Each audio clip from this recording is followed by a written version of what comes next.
بسم الله الرحمن الرحيم. الحمد لله الذي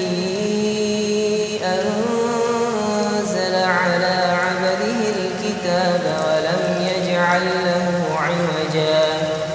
قيما لينذر بأسا شديدا من لدنه ويبشر المؤمنين الذين يعملون الصالحات أن لهم أجرا حسنا ماكثين فيه أبدا وينذر الذين قالوا اتخذ الله ولدا ما لهم به من علم ولا لآبائهم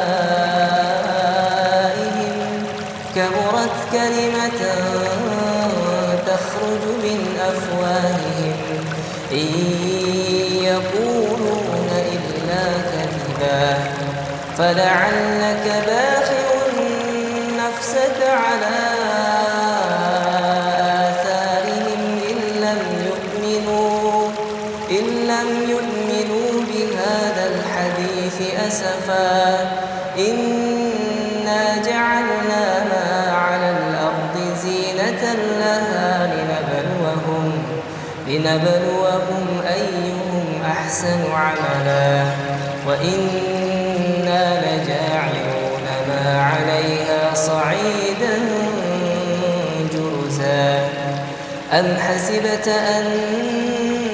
أصحاب الكهف والرقيم كانوا من آياتنا عجبا إذ أوى الفتية إلى الكهف فقالوا ربنا